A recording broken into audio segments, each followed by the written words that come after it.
talk about parasites because I found cancer patients to have a particular parasite that was not suspected.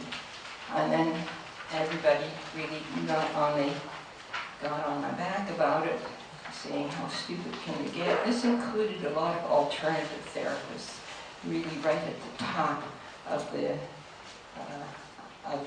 ladder, so to speak. So there was no support coming from that, and of course they never came to see my proof.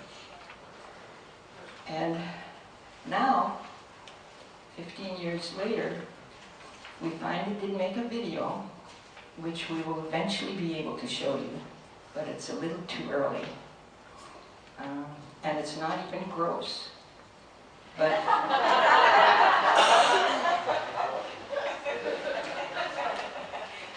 But we have it pictured so that you can identify your own parasites. And especially during a liver cleanse, you will find that you can spot them now. Some of them are quite large. The variety that's just looks like brown sticks, I can tell you verbally, because you can spot them. If you have 10 little brown sticks in the toilet bowl, well, you didn't eat anything like that, and your digestion doesn't make them.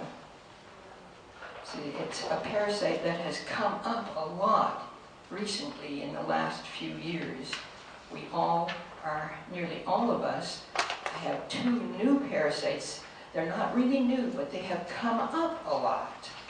And one of them is called, we call it E. recurvatum. E stands for a long word. You can read more about it in the book. And for short, we just call it E. rec. It's a kidney parasite, but goes all over you, and of course it eats you up. That's the whole idea. This parasitism has increased a great deal for a particular reason.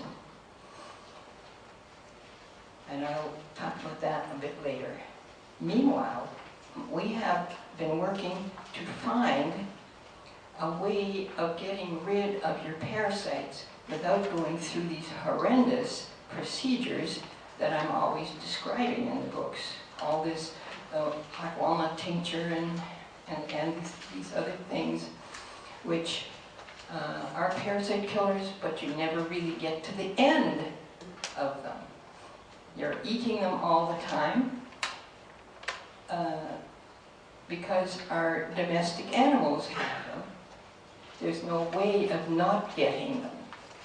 Our pets have them, and our food animals have them, so you cannot avoid getting them. You can avoid becoming heavily parasitized, though, by avoiding chlorination in your water, and we'll get to that a little bit later.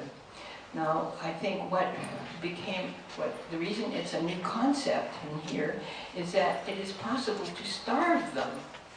They're not in us for food, shelter, and clothing.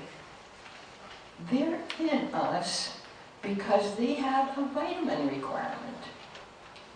It may not be what we call a vitamin, but it is for them a vitamin. They have a factor that they have to have in order to make their reproductive cycle go round. They all have larval stages and but some are very complicated, having 4, 5, 6 stages that they have to go through in order to get themselves back into the adult and be able to continue their existence as a species. And for that, they need something. Just think of the cabbage butterfly.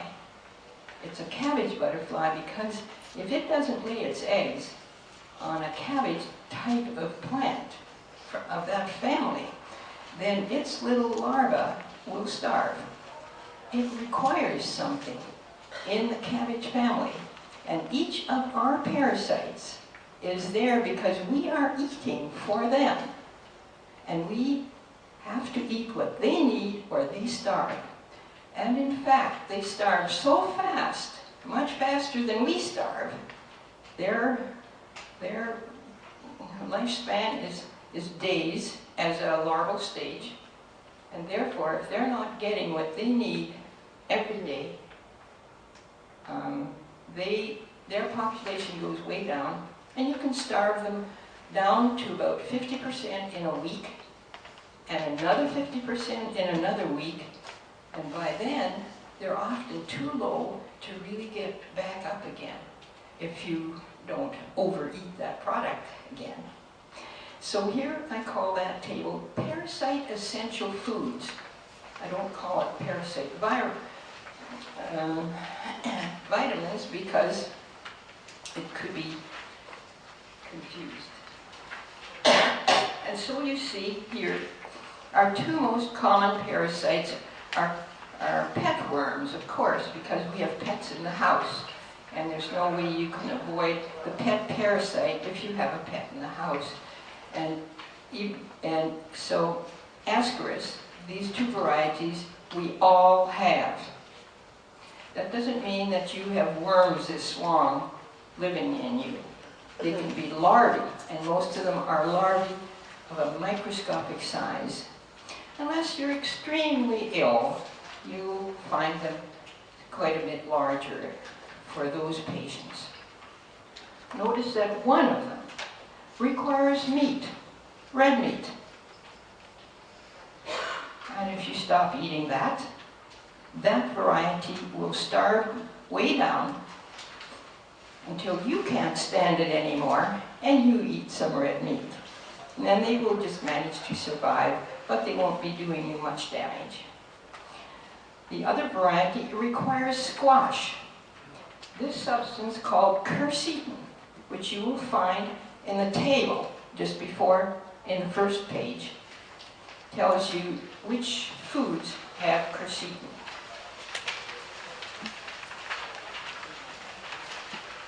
So when we're working with very advanced patients, we teach them immediately to starve their parasites. And the diet that we use, therefore, for all of our patients is one that does not have those three chemicals that we already talked about. And then the patient themselves are required to not eat that substance that would feed their parasites. Fortunately, it's fairly simple. They don't need a huge variety, just one or two things. It's usually the thing that person liked the most and ate the most. That's pretty much how it works. Because when we're eating it all the time, let's say we're overeating bread.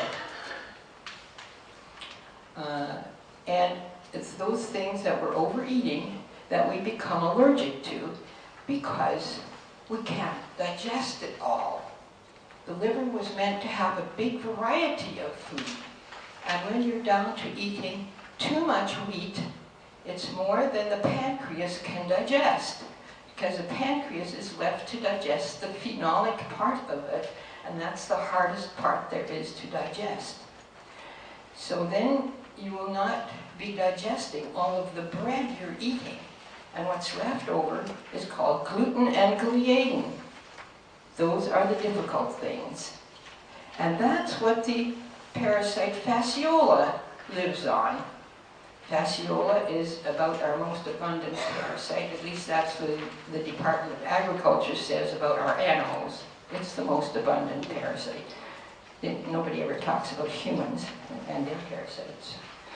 So if you look under fasciola, and that didn't get on this table because this is just a one-page sample. That's the food that it requires. It requires gluten and gliadin. And so these people go on a rice diet, and in a pretty short time, their fasciolas are way down. Fasciolas cause quite a bit of pain, especially in the muscles. So for many people, with muscle pain. They reduce their bread consumption and they make a lot of progress.